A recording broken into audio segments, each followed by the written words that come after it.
May problema ba yung preno mo? May tunog at hindi tuloy-tuloy yung ikot ng gulong? Para sa'yo tong video na to.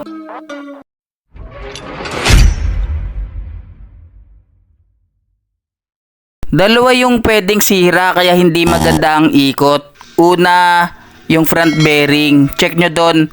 Pangalawa, yung front caliper. This time, nakita ng mekaniko sa front caliper ang problema. Baklasin nyo lang yung caliper, itong dalawang bolt. Mabalik pa rin.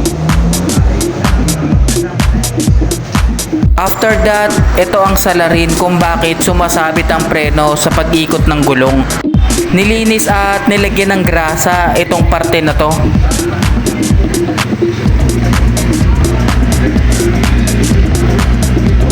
At ginrinder yung brake pad para mas makapit ang preno.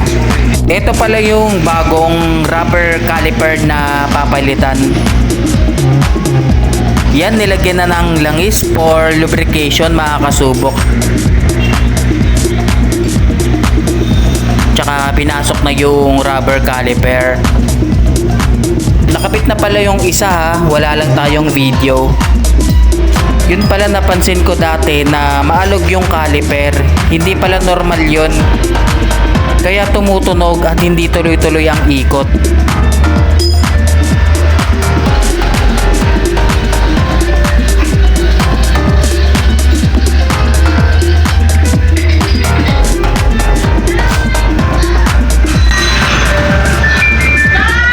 Kaya maayos kasi kumakalog na.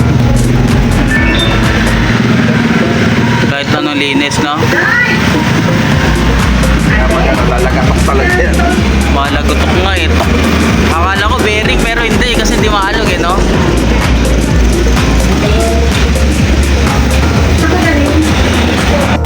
After mabalik yung mga bolts at good items na.